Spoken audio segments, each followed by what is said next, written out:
Hello, hello, hello, hello, hello, hello, hello, hello. How's it going, people? Welcome to the stream. Welcome, welcome, welcome, welcome. Hope everyone's got a fantastic Thursday. I'm not gonna lie, I'm still half asleep from yesterday's game. Just I'm gonna be honest with you, but it is what it is. At least we won. That's the case. At least we won 2-0. It was a rough watch, but we got through. We are facing Brighton in the next round. It's going to be much, much tougher. Brighton so far have absolutely annihilated every opponent they have had in the Carabao Cup competitions. So let's see how we fare against them. Some positive news as well in the Arsenal front today. William Saliba has accepted and has signed a new 5-year deal at Arsenal, which basically means that Real Madrid can go and just go down the lane and never come back. Let's just say it as it is, which is a good news, which is definitely good news if you are an Arsenal fan. Gabriel also has signed. We saw that during summer. Now only Saka has left, so we'll see how that's going to go. But yeah, for today on the cards, we're going to talk about the Port Vale game. We're going to talk about Saliba. We're going to talk about some other bits and bobs here or there. So yeah, people, smash the like button if you haven't already. Subscribe if you are new around here. And of course, don't forget to leave your thoughts down in the live chat. Big up, Nems. Big up, Nems. Hope you're doing well today, my bro. Hope everything's well. I'm good. Hope you're doing well too. Big up, Mubarak. Well, for me, I'm thrilled because Saliba accepted. Yeah, I'm actually very happy that Saliba has signed a new 5-year deal. It's good news for Arsenal in the long run. And it's good news no matter how you want to look at it, to be honest, because we are keeping one of the best center backs you can get at the moment. We are also securing arguably the best, one of the best, well, top three, let's just put it that way, center back partnership in Europe. Let's just say it as it is. And yeah, it's very good news. Very, very, very, very good news. So hopefully, long term, that actually pays off for Arsenal, because if Saliba stays here and we win nothing, it will be such a shame. It will be such a shame if you from a footballing point of view, if you're looking at Saliba, because this guy is definitely destined for greatness, and if he doesn't reach that, it's gonna be very, very painful to see. It's definitely gonna be painful to see, of course. Big up Abs, big up the Waffle Don, big up. Hope you're doing well today, my bro. Go subscribe to Waffle Don as well, Arsenal fan. The streams, daily content, podcasts, panel shows, all that good stuff. His link also is in the chat right here, so go click it, go subscribe, show him some love, people. Definitely top guy and top content.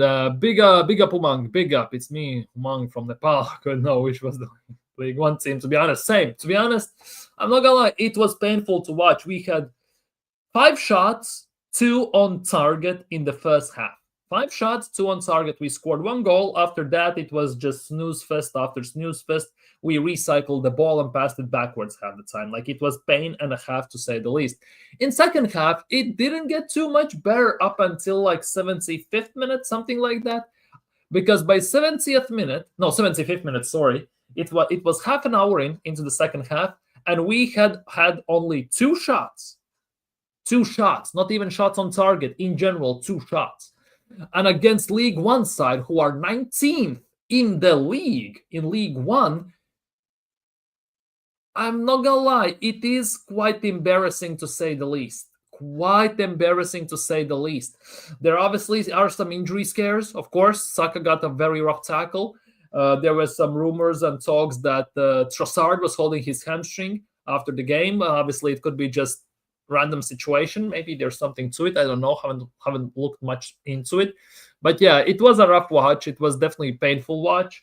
And if you didn't see it, I'm not gonna lie, you didn't miss nothing. Besides Eze scoring the first goal, for Arsenal, you didn't miss much. Literally, you didn't miss much. You might as well not watch the game, to be honest, because overall, like as Views says, bigger views on sport. Bigger punks, paint watches Arsenal dry. Basically, that's what it is. That was painful and a half. And good to hear. I'm good. Nice. It's good to talk to you in the group. Big up to you. Big up, Nems. I see you got added. Big up to you. Big up. Big up Royston. Big up Royston. It was just Port Vale. It was about getting players some playing time before Newcastle away and escape with no injuries. Mission accomplished. On that point of view, yes, we got some minutes. We got Saliba more minutes because he has just come back from injury. He needed to get some time in his legs without shadow of a doubt. Let's be real. Saka started the game. That was one of those mystery ones, but obviously Saka must be rushed back right now because Madueke is injured, obviously. So we have nobody to play there technically. So definitely that is a bit different story. But it's also about the performance, and this performance was pretty much the same old as we see every single day every single week in the league. Nothing had changed. And you would think that against the League One side, we would go and just steamroll them. Let's just put it that way. Literally would steamroll them. But yeah, it wasn't the case. It was very jarring to watch. Very, very and utterly jarring to watch. But hey, I guess it is what it is from that point of view. Big up Kenan Gooner. Big up Kenan Gooner. Hope you're doing well today, my bro. Saliba only re-signed as Berta said to him. Arteta won't be here next season should Arteta fail with no Prem use or UCL. That also could be the case. That also definitely could be the case. There's a big possibility that, for example, when Yeri re-signed, of course, and everything with one of those pitches being pitched basically for the players by Andrea Berti, that Mikel Arteta might not be here because the way Mikel Arteta treats certain players, it's utterly, utterly shameful and embarrassing. It's painful to watch. It's embarrassing to watch, even especially if we talk about Ethan Magyeri, Miles Lewis Skelly, and also talking about our leaders. Let's just put it that way, because they get overplayed, overrun, run into the ground, which results in countless injuries at this stage already.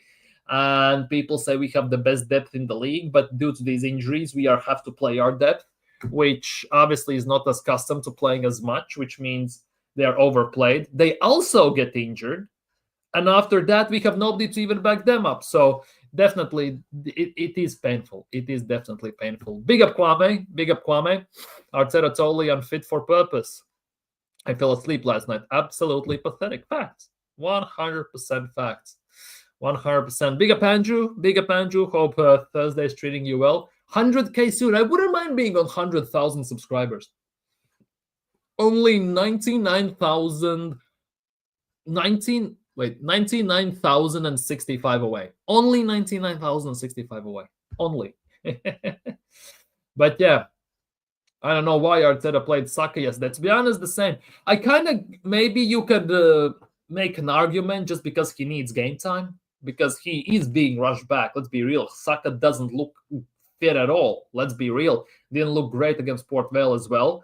And with Madueke's injury, there might be something to it. There definitely might be something to it that Arteta wants him back to speed as soon as possible. But we all saw what happened last year. He was rushed back for Real Madrid games.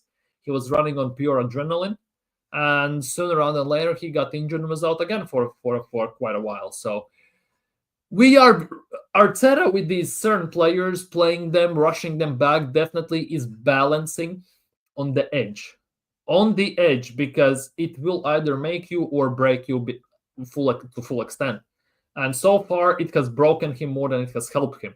And unfortunately, he is doing that at the expense of players' health and players' futures, because footballers' career in general is very short. Let's be real. If you start even at, let's just say, 17 professionally, and you'll play like till 34, you play only 17 years. In grand scheme of things, that is a short career.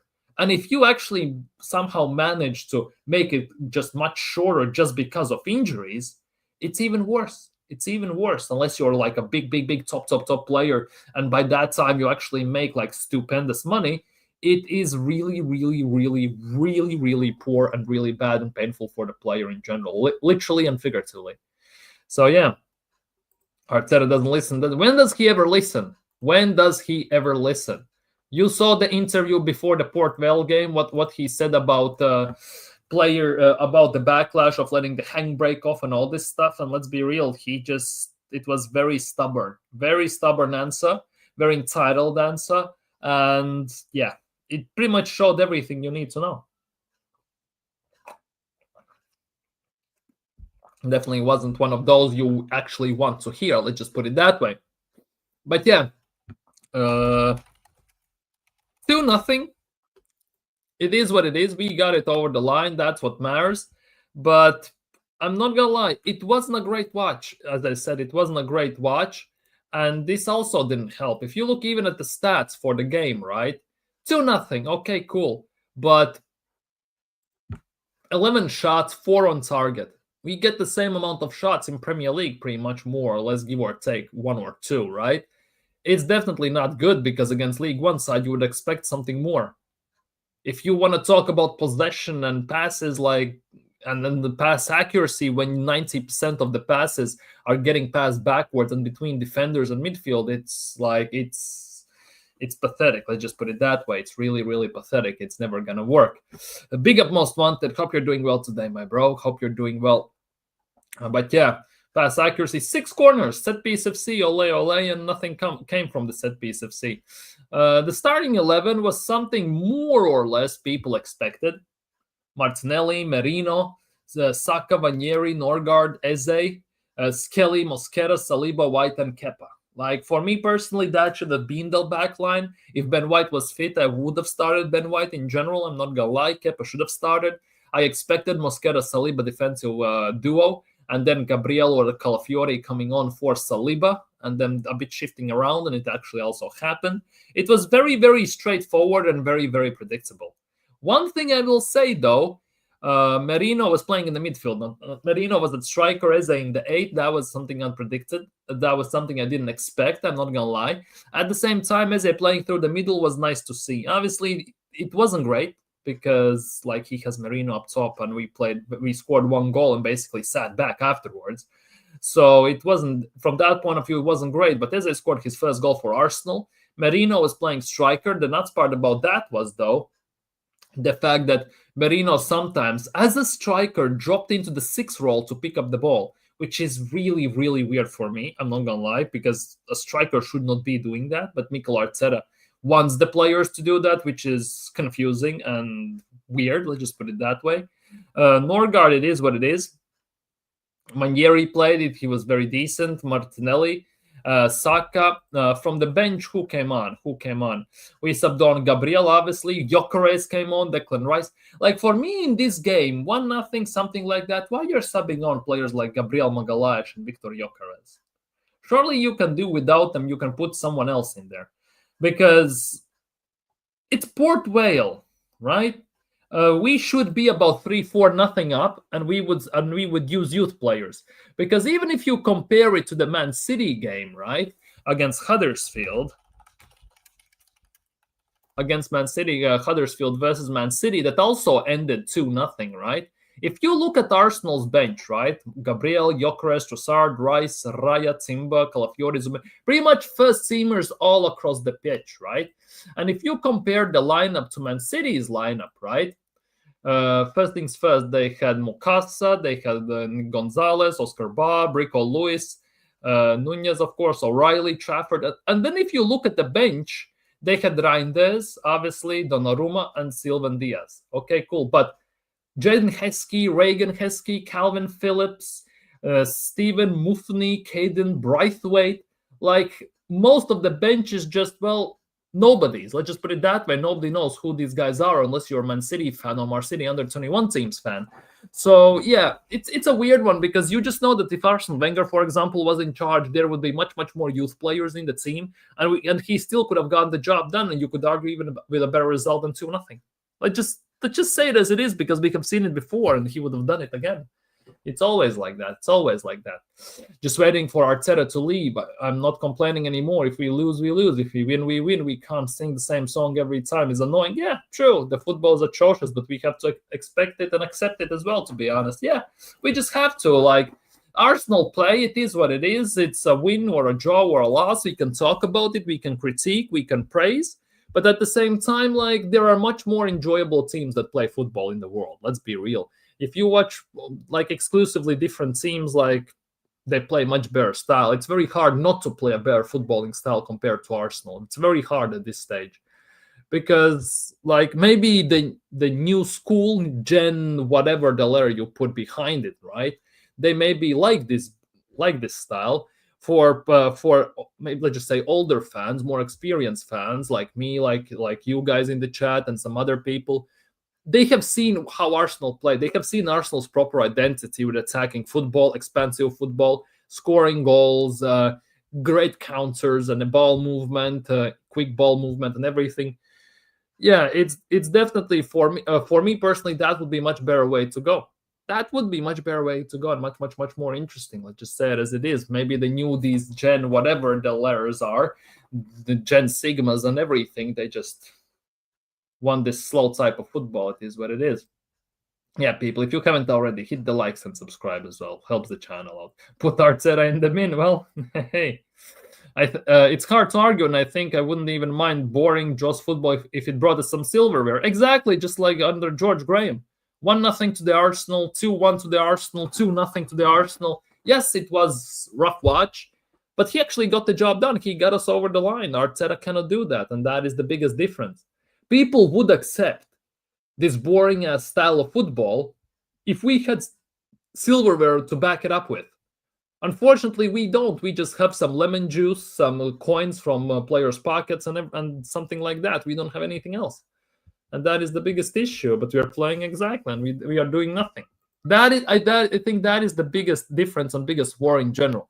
If you talk about Arsenal and older days when we used to play something similar, but also not the same way. So yeah, but anyways, we have to do this. We have to do this, people. Mickey Ross waffle settings, Mickey Mouse Funhouse, Mikel Arteta time. Let's do this, people. Let's do it, people. Eberechi Eze and Leandro Trossard help us beat Port Vale. Well, cool. To reach the 4th round in Carabao Cup, where we gonna face, by the way, people, if you didn't know already, Brighton and Hove Albion. We're gonna face them there. But yeah, on Arteta's summary of our performance, something that was discussed before the game, I think, what was at stake in this game and your reputation as a club, as a team, and as an individual. And we play these type of games. I've been here long enough to understand it's going to be very tricky. I think we started the game really well, very dominant, scored a goal, and had another 3 or 4 chances that we didn't manage to score. In the second half, we lost a bit of a grip on the game, especially with the direct play, with all the throw-ins on the sidelines and winning territory. And then again, we lacked a bit of dominance in control. With a few adjustments, we got back to that.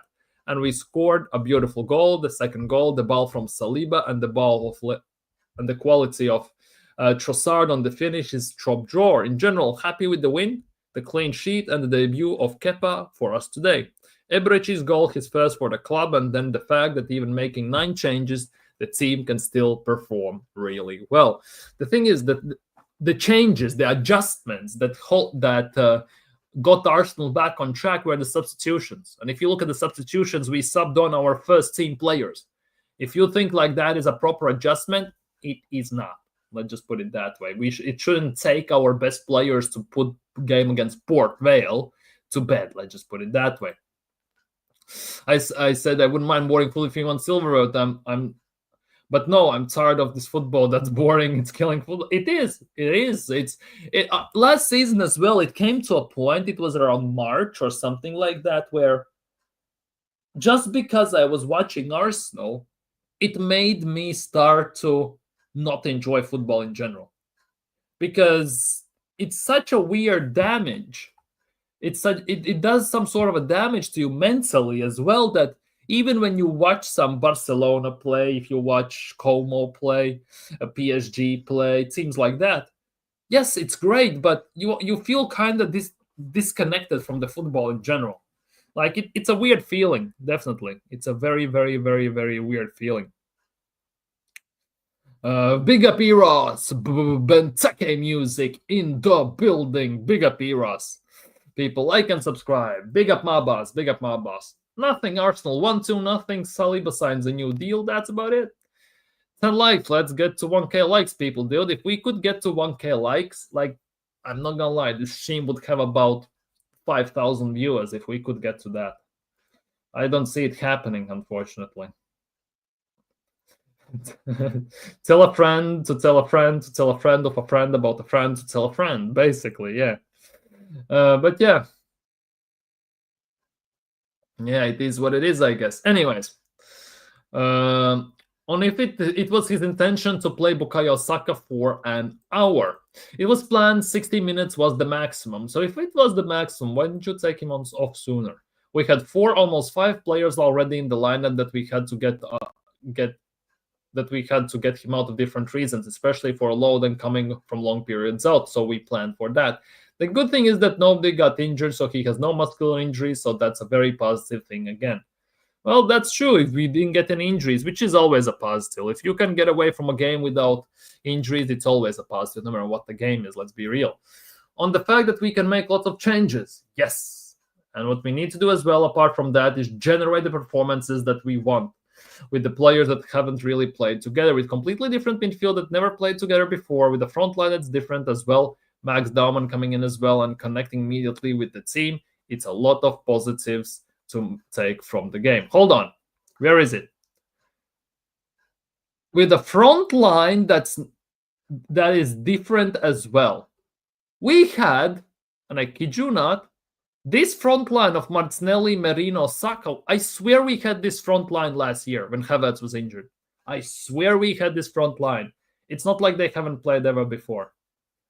Like, insane.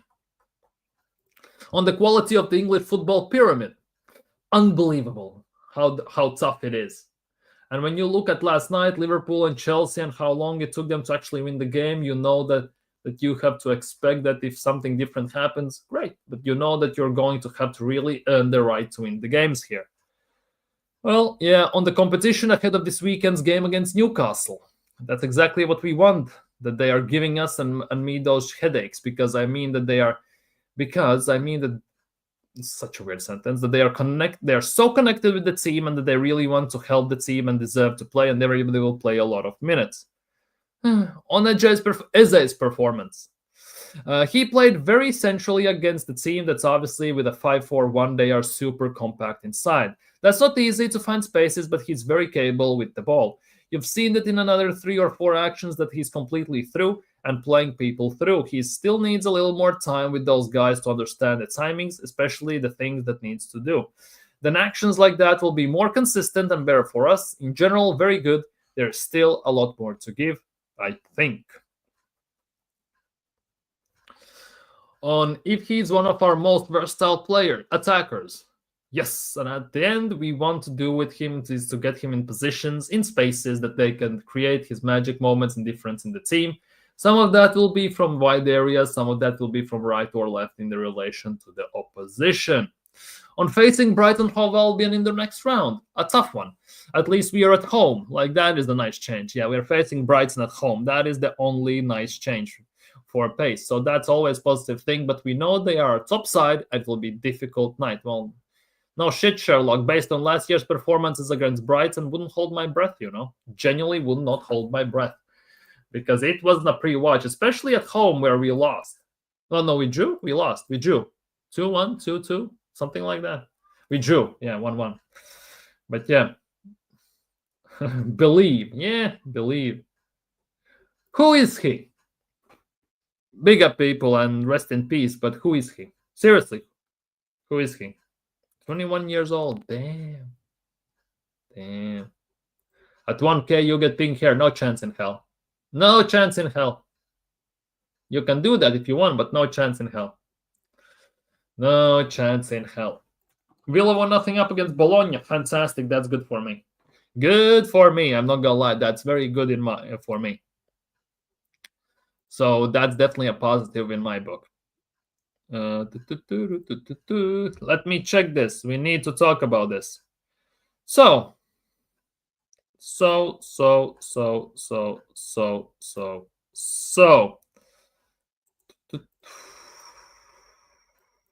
let's do it this way.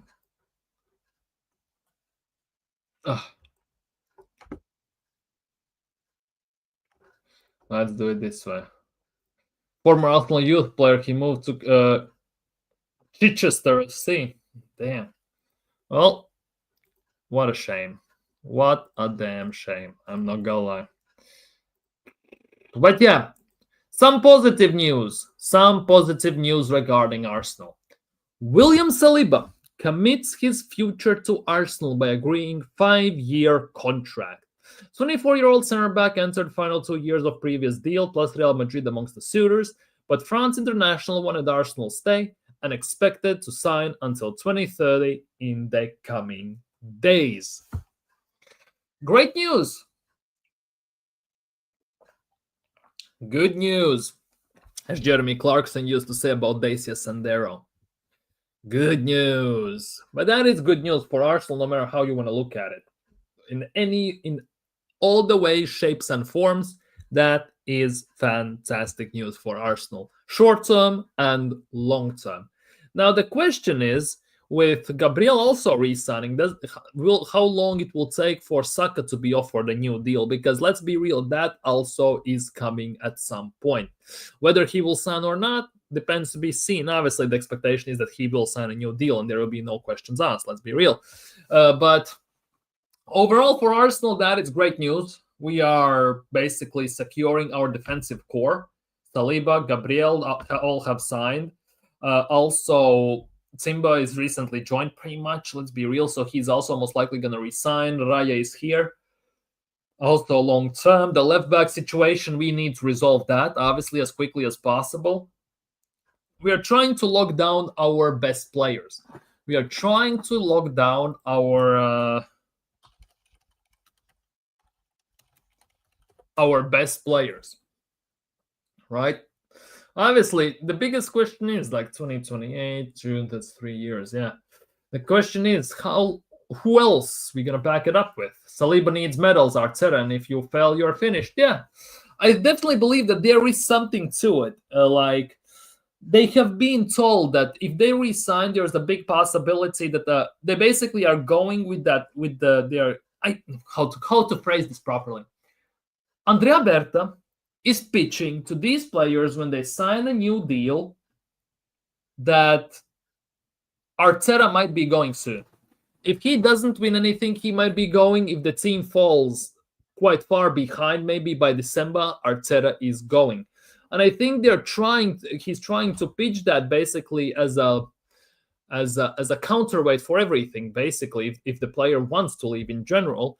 Because I'm starting to get an impression that these players themselves are sick and tired from Arteta. Because more and more players, the more interviews start to come out, they obviously don't say directly, that you have to read between the lines, like with Simba, like with Zinchenko, like with Bukayo Saka, who said it more directly, like with Victor Gyökeres as well, after he won the best striker in the world award, the Gerd Muller award in the Ballon d'Or ceremony, right?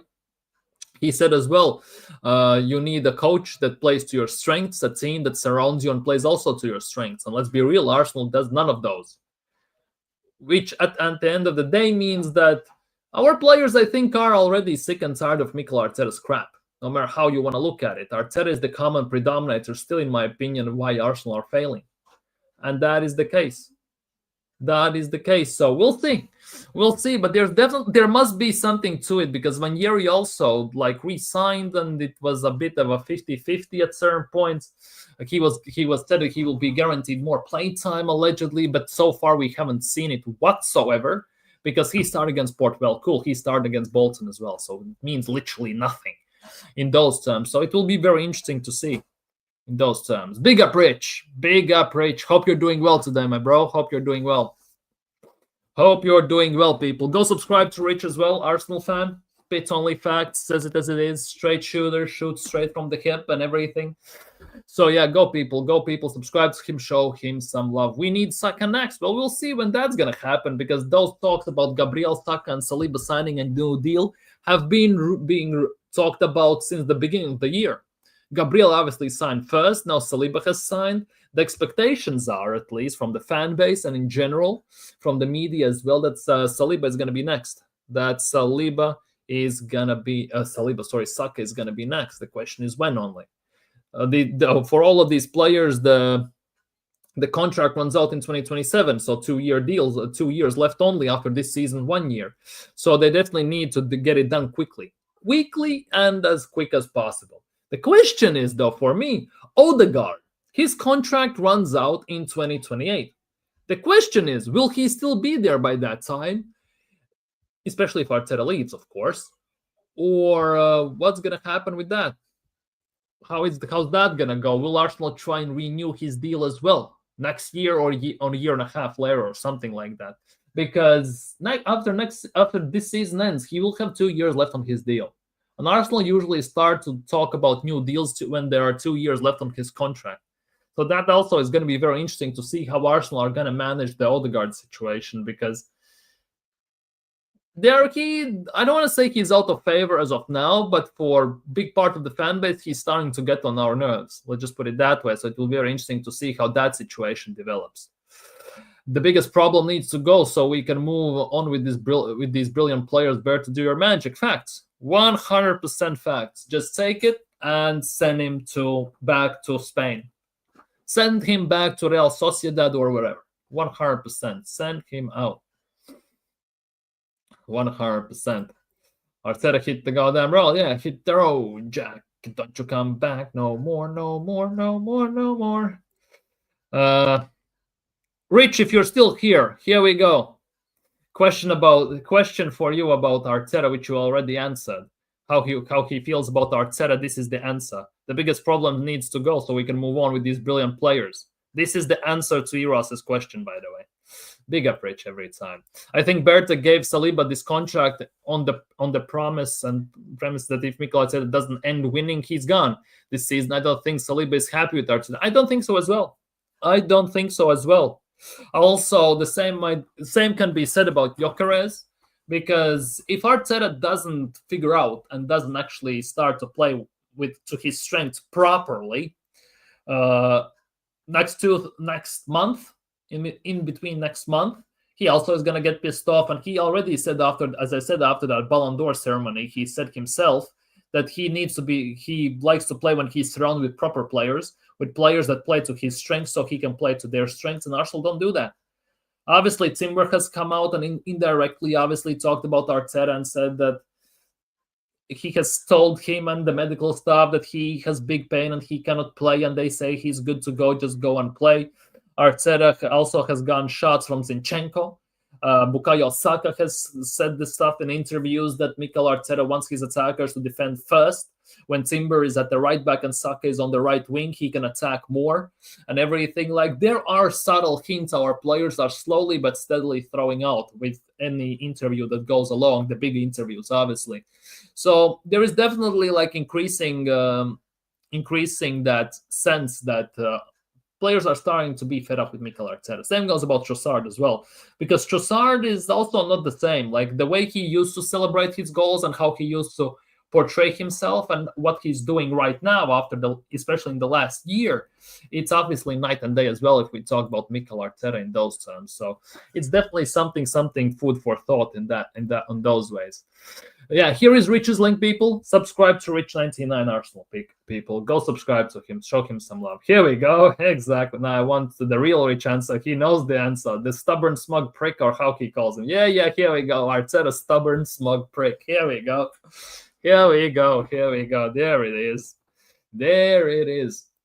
Odegaard, the weakest captain I've seen.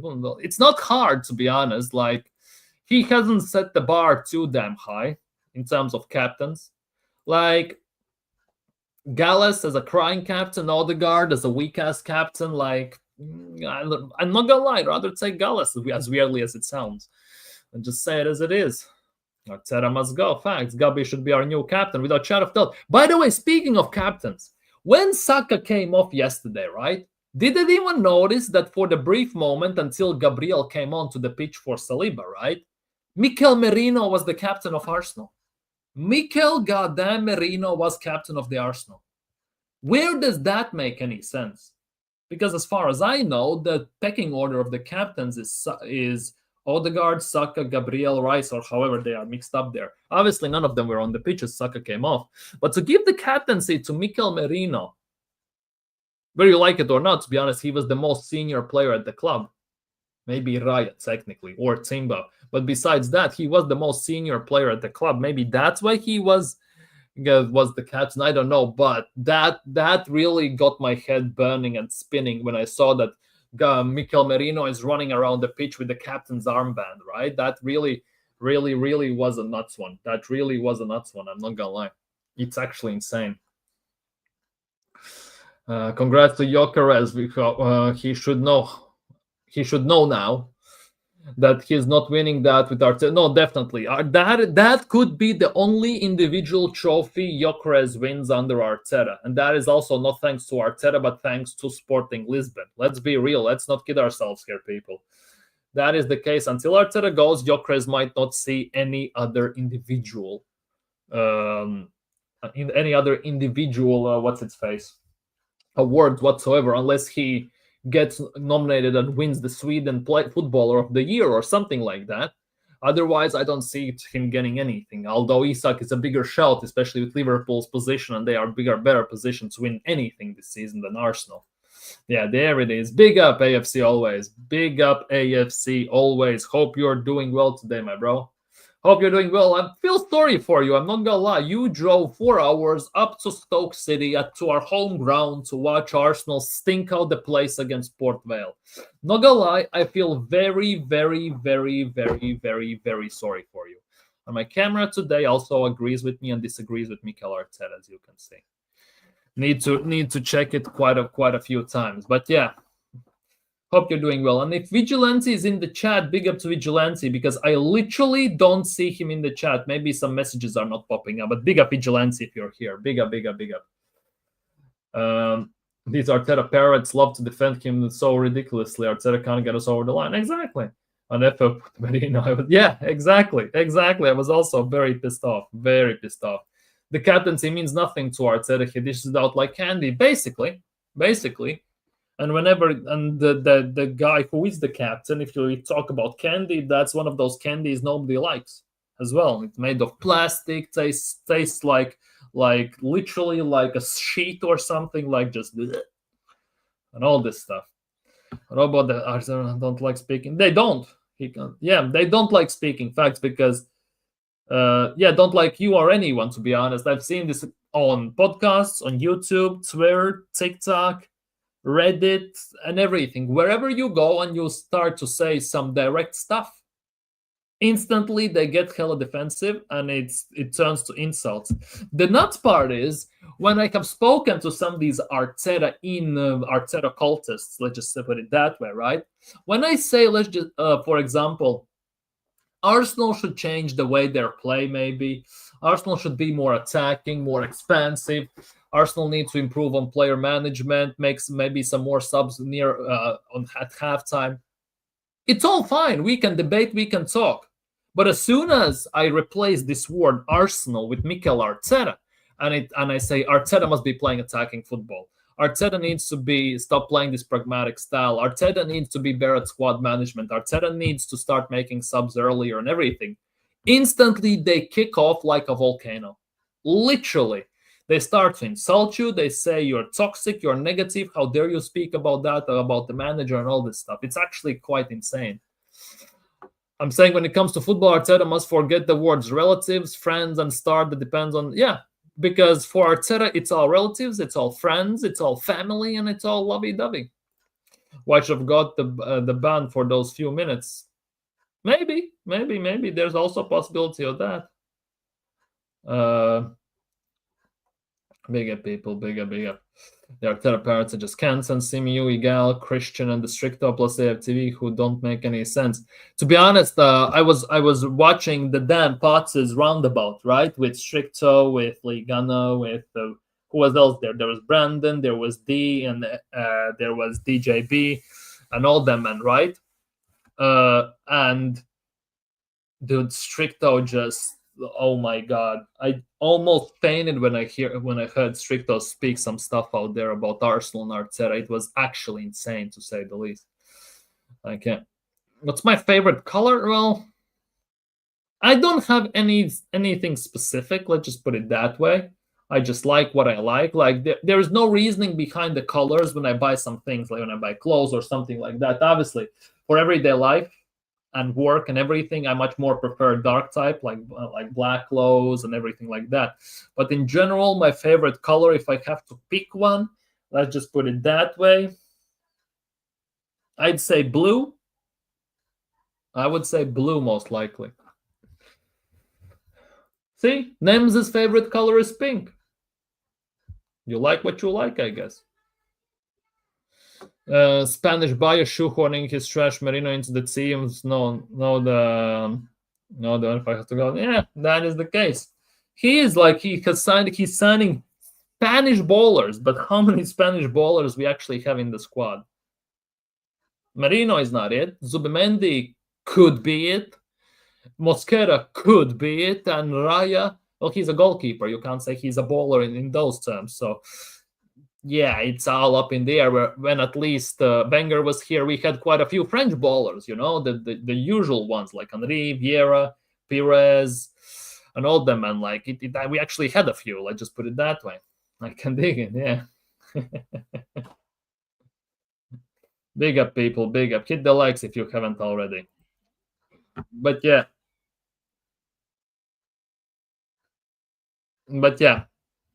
Hope you're doing well, but I'm not too annoyed about this stuff. But this is one of those ones, like, it's actually weird. This stat got released before yesterday's game, so I don't know how true it is or not at the moment.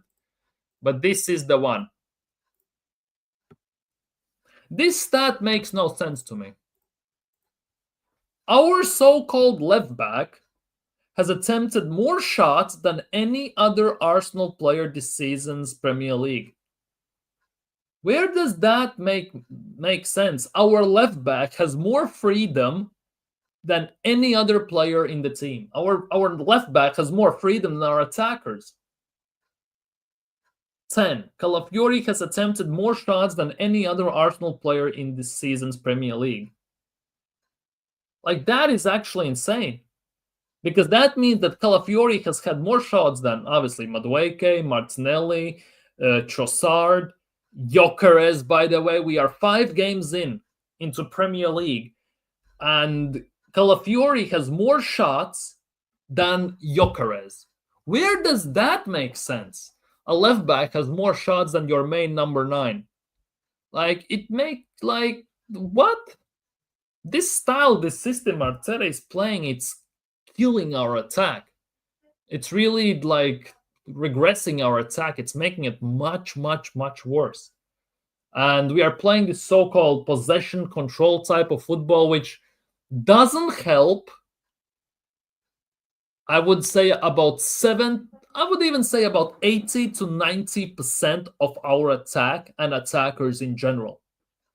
Because only player who can survive like that, playing like that, more or less, you could argue is, well, Saka, because he can adjust, but besides that, it's Trossard. Rest of the players need open spaces, need quick movements, freedom, dynamic football, and moving all across the pitch, interchanges and everything.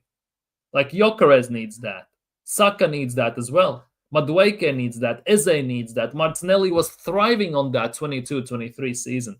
Like, I don't know. When your left back has more shots than any other player in your team, there's definitely a massive issue. Let's just put it that way. Do you feel he's lost the dressing room? Sure feels like it. I think it's not. I think he hasn't lost it yet, but there's definitely some cracks. And maybe it's not being shown verbally yet, but it might be shown by some movements, by some actions, maybe some body language during games and stuff like that. It might not be as visible and as straightforward as it is in general, but overall, there definitely is something like that. I saw one individual brought in Dan Potter's chat, Arteta doesn't sign the 8 center backs. That's the dark football's job. Arteta is a victim of the club. That made me make one of the craziest chuckles ever. 90% of the signings are Arteta signings in this team. 90%. Gyökeres, Eze, Mosquera was Berta signings. Now I can tell you. Who else? Gabriel was Edu's signing, right? Martinelli was Edu's and Emery's signing.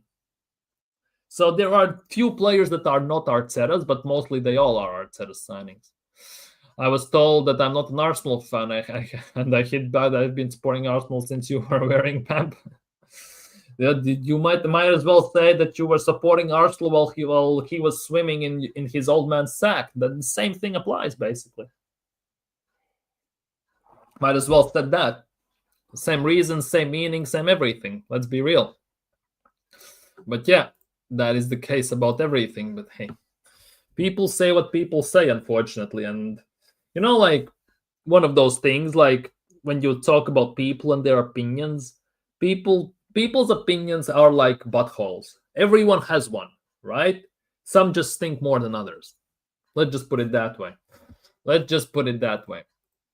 But yeah, it is what it is in those terms. Calafiori isn't good enough. True. Like as a left back in general, yeah, I would say so. For me, still Calafiori's best positions are center back and left-sided center back and three at the back. And you could put a very strong argument into saying that one of his best positions are left wing back. In 5 at the back / 3 at the back, he could be the left wing back, left mid, who just runs up and down the pitch. But knowing his injury history, it might not be the best case of overworking him, even though he's a horse and he gallops like one, like with his hair and golden hair and everything. But that's a bit different story, isn't it? Well, yeah, but it is like that, isn't it? Like it is like that. No matter how you want to look at it, it is like that. Everyone has one, just some stink more than the others. Yeah, especially if you don't wipe properly. Lol. Especially if you don't wipe properly. But hey, I guess it is what it is. Calafiori, best position on the bench. Depends, because I would be very interested, and people might disagree with me on this, but I would be very interested to see Arsenal play 3 at the back with Calafiori as a left-sided center back. Let's just say put out the center back trio of Calafiori, Gabriel, and Saliba, and see what happens. Right, something like that. I would be very interested because based on at least what I have seen at Bologna and what I have seen also in Italy when they play 3 at the back or even 4 at the back and as a left-sided center back, he's actually not that bad. I just put it that way. Big up PW in the chat, by the way. Big up. What do you mean? Like, seriously, Eros, what do you even mean? Good analogies. The most wanted, calm down. It's too late to be on, although it's not. It's like almost 9, so you can be on something like drinks or something. Like it's not that bad. Big up PW. Big up. But yeah, it is like we'll see. But Arsenal, yeah, we play Brighton, Hove Albion next, so we'll see how that develops because Brighton so far. Brighton so far, right? Have smashed everyone in Carabao Cup, if I'm not mistaken. I think they have smashed everyone in the Carabao Cup.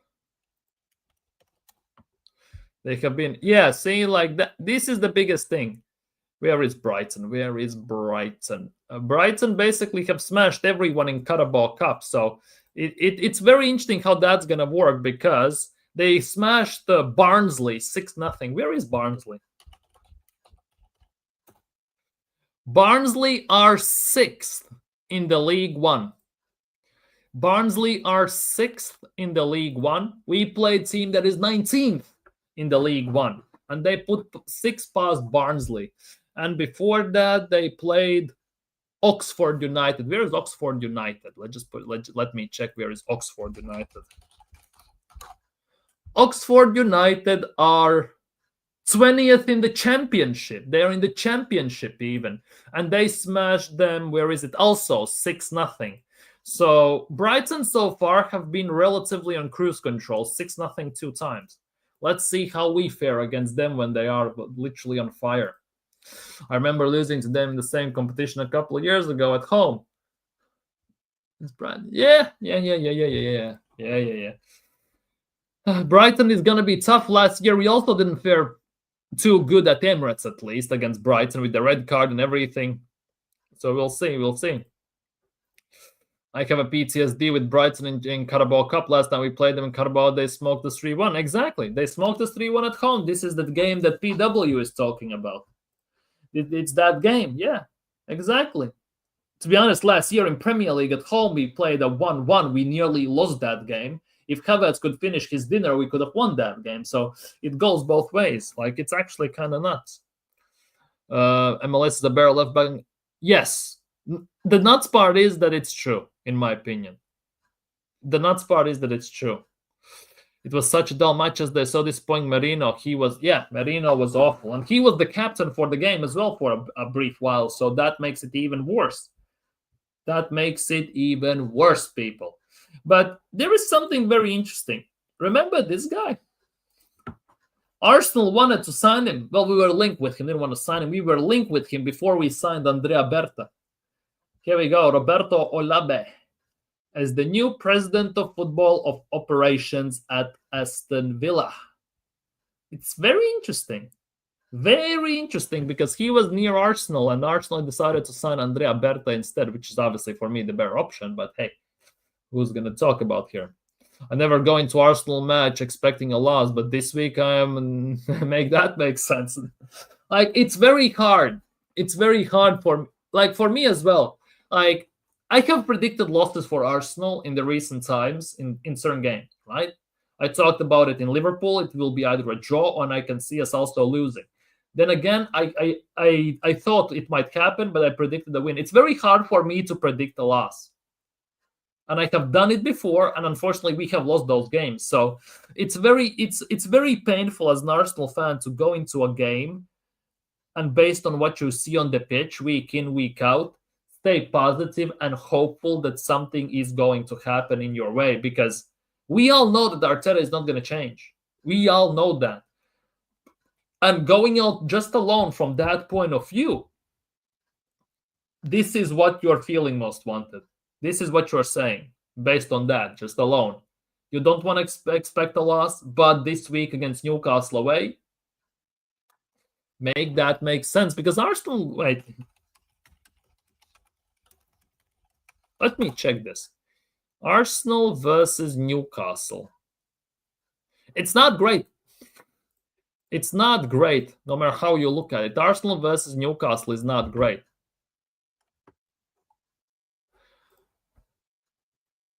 Arsenal against Newcastle. The win and loss ratio is pretty damn even, people. The win and loss ratio is pretty damn even, if you ask me. 86 wins, 72 losses, 39 draws from 125. 197 games. Out of 197 games, it's not that bad. It's not that good. I'll just put it that way. It's not that good. But if we look even at the recent results, well, freaking hell. Look at this. Recent results for Arsenal against Newcastle. These are the recent results. We won at home. We lost away. We lost at home. We lost away. In the last 3 games against Newcastle, we haven't scored a goal.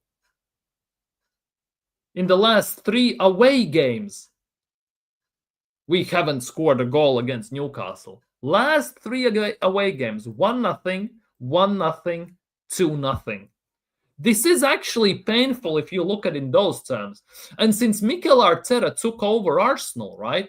We have 1, 2, 3, 4, 5, 6, 7, 8, 9, 10, 11, 12, 13, 14 games against Newcastle. 1, 2, 3, 4, 5, 6, 7, 8 wins. 8 wins out of 14 games.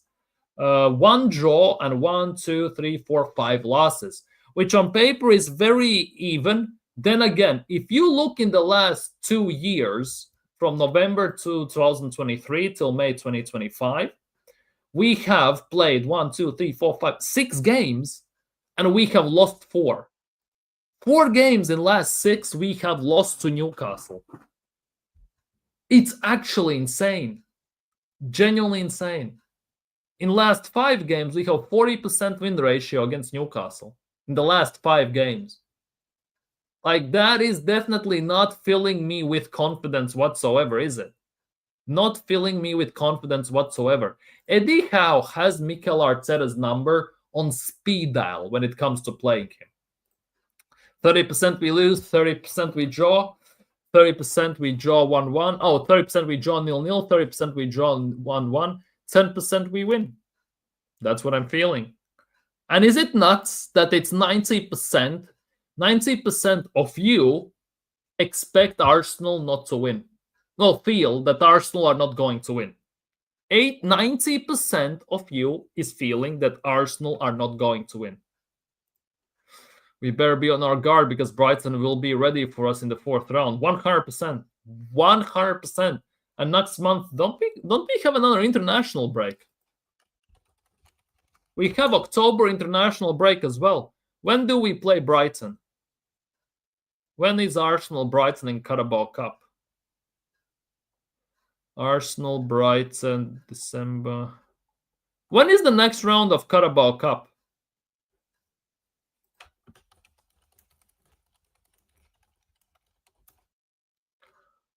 Arsenal versus Brighton Carabao Cup. October 27th. Obviously, that is now the speculation. October 27th, right? That is the predicted time we're going to play them. It definitely can change based on certain aspects, right? October 27th, we're not going to play them because on October 26th, we play against Crystal Palace. So, yeah. We played them, yeah, straight after, not straight, but very close to after international break. Big up Cooper. Big up Cooper. Hope you're doing well. Hope you're doing well today, my bro. We lost against Newcastle trying to achieve top 4 those seasons ago. Yes. Yes, obviously when it matters the most, we tend to lose against Newcastle. It's a very, very given fact. Newcastle bully us. Dan Burn is a thug and chops down Saka at every opportunity. Yes. Same can be said about Bruno Guimaraes, Tonali, Joel Linton, Botman, Livramento, Lewis Hall.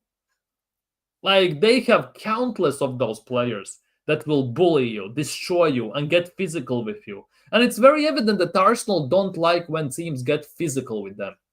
It was under Arsene Wenger as well. When teams got very physical against us, they ate us alive. Let's be real. Obviously, under Wenger, we had more technical side. So we maybe at times didn't look as bad as we do now. But right now, how rough we have it against physical teams, it's actually very hard to watch against Aston Villas, against Newcastle's. It will be interesting to see how we fare against Burnley. Remember 2 years ago against Luton Town, it was away, especially it was a shit show. 4-3, barely scraped a win and everything. We tend to struggle against physical sides, and hopefully it's going to change, but I wouldn't expect that to change. It's a different Newcastle from 2-3 years ago. They're much more solid and harder to crack unit. Burn will eat Gyökeres. I wouldn't be surprised. I would not be surprised with that. Gyökeres already is anonymous pretty much during games. We played so many crosses that they don't even reach him. And when you play crosses against Dan Burn and Botman, especially Dan Burn, who is 6'5", like, it's not gonna end well, is it? People, like and subscribe if you haven't already as well. 14 likes, big up to you all. 100%, especially when Jesus plays against physical teams, he was constantly rolling around. Yeah, same goes with Odegaard, and same goes for with quite a few players. Let's be real. I already know the midfield. It's not good because it seems like against City and Liverpool. Yeah, I wouldn't be surprised. I'm already expecting the midfield of Merino, Zubimendi, and Rice. The thing is, though, Arteta has hinted, whether you believe him or not, that's a different story, that Martin Odegaard might be ready for the Sunday game. We play on Sunday, right? With the game against Newcastle. Arteta already has hinted that. Yeah, we play on Sunday, September 28th. Arteta already has hinted that...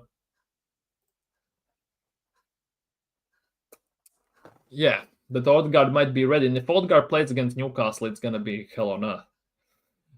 Question: if we lose this weekend against Newcastle and Liverpool win, the Premier League's done. I think, yes, 8 points, it's done. Way Arteta carries on with his garbage football. True. Yeah, it is like that. We play on 27th? Sorry, I'm going to get back to that question. We play on 27th. That is Saturday.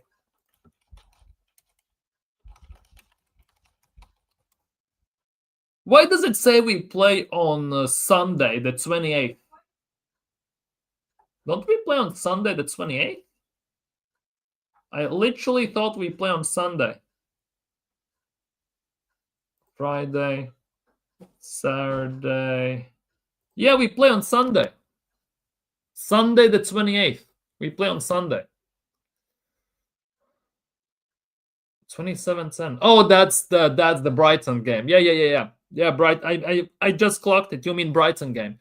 It's gonna be changed. It's gonna be changed because 27-10th we play. On 26th we play against Crystal Palace. On 26th we play against Crystal Palace. Now back to the question. If we lose this weekend against Newcastle and Liverpool win, is the Premier League done? For me, yes. 8 points clear already with only 6 games in. Yes, there's still 32 games to go. But the fact that Arsenal already have dropped so many points and Liverpool haven't even kicked into gear, and they already would be gone 6 games, 6 wins. And if they click, it's going to be even worse for the rest of us. I think it's done. And then the other question is, how long till Arteta goes? We have a Carroll as a manager. Well, yeah. It's not just bully or get physical. They don't mind us using the dark fun. Like, yeah, 100%. They don't mind that at all. Yeah, we're playing on Sunday. Yeah, my bad. Big up, Charles. So if we fail to beat Newcastle this week and Liverpool win, Premier League is done, you're saying on game weeks? Yes. It was the same last year. I said that Premier League is done. When I said that? October? November? I think it was either late October or late November. Last year I already said that the season is done. I said that already last year. And it was done. We finished insane amount of points behind Liverpool. Premier League is done because Arteta. Yeah, that is also the case. Arteta is the manager, so can't expect much so far. Yeah. That is the case. Yeah, big up Kwame. Have a nice evening, bro. Relax, chill. Tomorrow's Friday, so have a nice one. The League, FA Cup, League Cup, and Champions League have been done for the season start with this manager still at the club. And that is the biggest predominator. Like, top Gooners and Arteta fanboys like to say that Arteta came and saved Arsenal from mess. Right? The thing is, though, as much as Arteta has done actually good stuff for Arsenal, the situation we are right now, the mess that we are getting these injuries, the mess that we cannot rotate properly, the mess that we have not won anything, is also on himself. Unfortunately, Arteta has kind of brought us back from the mess we were in, if you want to put it that way. At the same time, Arteta now is the mess we need to get rid of. Or out of. Let's just put it that way. Arteta has become the thing that Arteta came in to fix. Let's just put it that way. And that is now the biggest worry. It will be so Arsenal to not to capitalize if Liverpool drop points this week. So it's a lose-lose. Yes, we all know that Arsenal have this, because when Liverpool play before us and they win, I don't know what we do even. We sometimes even lose. When Arsenal usually drop points when Liverpool drop points. And that's about it in those terms. Because if Liverpool pick up points, Arsenal have to pick up points. And we sometimes tend to not to. But when Liverpool drop points, Arsenal also drop points. And it was like that the whole last season. Obviously, Liverpool were more consistent and they picked up extra points. We don't have any evidence that Liverpool will stumble, although we'll see the Crystal Palace game. But we already have multiple evidence that we are kind of balling it at the moment. Exactly. And to think about the fact that Isak has just joined, he's just starting to kick into gear. against Crystal Palace. Obviously, it's at Selhurst Park. It's going to be a bit trickier for Liverpool. At the same time, let's be real. If Liverpool goes 6-4-6 right now, I think it's done. On average, we were always 7 points or so behind Liverpool. Yes, exactly. We were never top the Premier League at all this last season. Exactly. The closest we were to Liverpool, if you exclude, let's just say, game week 1 or 2, when it's literally like teams all are together, the closest we were to Liverpool was 4 points. Then it was 7, 9, 7. I think it was 5, I think, at one point. Then it was again 7, 9, 10, 12, 10, no, 9. And then it was like 13 or something. And then Liverpool, and the league was done. Liverpool went to party in Ibiza in the game week 33, 34. And Arsenal, well, played every single game while still being in Champions League. And we still didn't manage to close the gap. It was still 10 points. And whilst we were managing this game load, right, between Champions League and Premier League, rest of the teams like City, Newcastle, and Chelsea caught up with us almost. And I will stand on this hill, and I don't care if you like it or not, that if Premier League, obviously it's hypothetical since top Gooners like hypotheticals, right? If Premier League would be not 38 games, but 42 or 46 games, we would have finished fifth in the league last year. Because in the rate we were dropping points compared to what Chelsea, Liverpool, and Newcastle are picking them up, they would have overtaken us. Arteta initially sorted out the club, but now stifles the club. Exactly. Initially, he actually sorted it out to a certain extent. But right now, he has basically done it again and made the mess. We're going to get frigid. Go sign Harry Maguire. I was told earlier I'm a hater for saying the Prem is done. I knew you agree. Yes. Big up, Cooper. Big up, Cooper. And that is the biggest thing. Like, it's only game week 5. It's only 5 games in. But let's be real. It is not 5 games in. It's 2-3 years into this crap. Since the 22-23 season, when we played this expansive football, we have gone more pragmatic, more controlling, and worse and worse and worse. Yes, we had a good half a year spell, second half of the season after the Dubai trip in 23-24 season. There's no argument about that.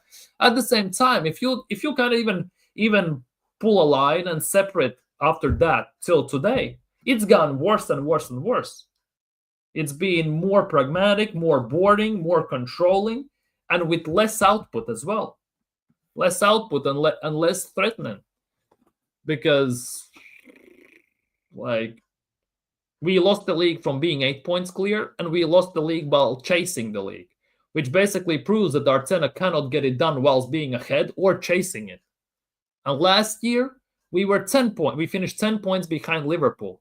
And let's be real, challenging for league, especially physically, mentally, is very draining and very, very difficult. You can consistently challenge for about 2-3 seasons if you're lucky. After that, you see a very big drop-off because mentally players are not there anymore. They need something fresh, new manager, because they need new ideas, new encouragements, new words, new voice in the dressing room, more new signings, better signings that improve the team even more and everything. And Arsenal, to a certain extent, have done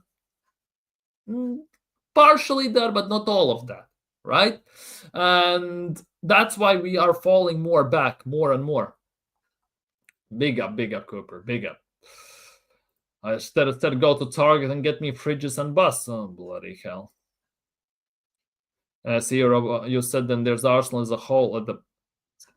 Arsenal as a whole at the moment, for me, it's pragmatic and it's going to be that way until this manager leaves. For me, yes, I hate being negative because we all want to see our club succeed, but it's old, exactly. And do you think I like to come here after every single goddamn game and say about 70 to 80% same things I've said for the last, year and a half?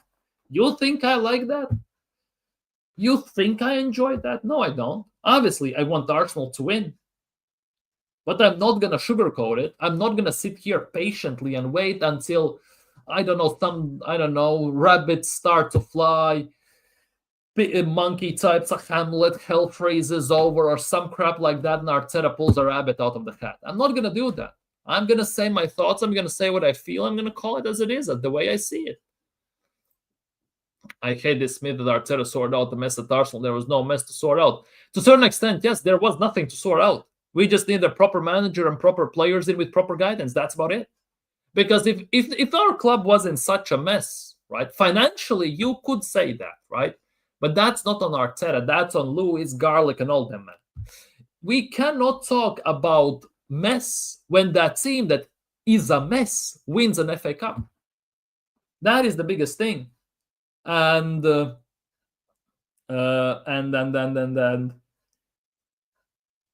is the other big thing. Let's just say, Arteta won the FA Cup with Emery's team. Emery's Wenger's team, Arteta wins the FA Cup, right? Arteta wins nothing at Arsenal. He gets sacked. Next manager comes in, wins with this team Arteta has built right now. You know what the top Gooners will say? I already can vision it and see it. Right? They will say that Arteta made a toxic squad and made them in the machine, and we beat Man City and Chelsea in the semi-final and the final of Carabao Cup. He's a genius, right? And then the new manager will come in after Arteta has built this new team and has won nothing. He will win something with this team, right? And this new manager will get zero credit. Because the top Gooners who love Mikel Arteta will say that Mikel Arteta is a genius. He built that squad. He should get all the credit. It's going to be like that. 100%. It's going to be like that. And for people that still consider this point of view hateful or toxic, and most of us want Arteta to prove us wrong. Exactly. If Arteta wins Premier League this season, I will sit here with my hands held up high and I will say I was wrong. Big up to Mikel Arteta and I will praise him. It's not like I don't praise him anyways. When I give him credit when credit's due. Obviously, I criticize him where criticizing is due. Unfortunately, the bad outweighs the good. Hence why it sounds very negative, because there's more bad stuff to talk about than the good stuff. That is the biggest thing. It's wrong. We want him to succeed, but the gaffer just doesn't seem like validating. Exactly. Oviedo will go 1-0 up against Barcelona 32 minutes with Beckham-like lob from the halfway line. Damn. But I think Barcelona has too much in them. They will just spam them at some point. I used to wake up like a kid on Christmas morning when Arsenal played jerseys, etc. Arteta has taken the excitement out of watching Arsenal. Yes, I agree with that. For me as well, it's like I'm sometimes after I watch Arsenal, right, and I watch a different team, a different league, specifically, let's just say Arsenal finish the games. I have my notes and everything for the stream and everything, right? And I just go watch La Liga, right? It feels like I've stepped into another dimension, a place where football actually gets appreciated. Like it's very weird. And I actually couldn't, and still can't stand Mikel as a manager. Don't worry. The idiot didn't want a striker. He wanted to makeshift front three. The fans wanted and could see it was needed. Now he's trying to prove us a point where we were wrong. Yeah, Arteta didn't want Gyökeres. He wanted Isak. Didn't want Isak. He wanted Sesko. Like, it is what it is. Arteta had every chance in the world to sign a proper striker, because he easily could have just skipped on Havertz and gone a Tony, gone Dovbyk, Sorloth. Anyone, to be honest, could have easily skipped on Calafiori and gone a proper left wing, or because a left wing specifically, because we still had Skelly, we still had Tierney, we still had Zinchenko. There was no need to sign Calafiori for 45 million. Like, there are lots of these instances. And the nuts part is Arteta has signed about 40-something players, right, at this club, and about 6 of them have been success. About 6 of them. That's about it. So this manager has about 18% success rate in signing players that work. Like, that also is not good enough. Obviously, you will get your duds, but to get them outweigh 4 times the actual good ones, that's definitely money wasted left, right, and center. Again, Enrique, 100% I would take him at Arsenal. 100%. But yeah, people, I think on that note, I'm going to end today's stream. Big up to you all. If you haven't already, like the stream and subscribe. If you haven't already, go check out my yesterday's 2 YouTube shorts and TikToks. And for today, I'm going to be signing off. Tomorrow's Friday. There are no games tomorrow in Premier League, at least. So most likely we're gonna do a Newcastle preview tomorrow. We actually might do a Newcastle preview tomorrow, so that's gonna be a fun one. Our Arsenal play at home, so tomorrow we're gonna do a Newcastle preview. So on Saturday, oh no, Arsenal play away. So either whenever Arteta does the interview, we're gonna do it as well. So yeah, big up people, like and subscribe. Big up to you all for being here. Big up to you all for all your support, for likes, comments, everything. You have been phenomenal. Have a nice day tomorrow. Tomorrow's Friday. Enjoy it. Have a nice time. But for today, I am signing off. Peace.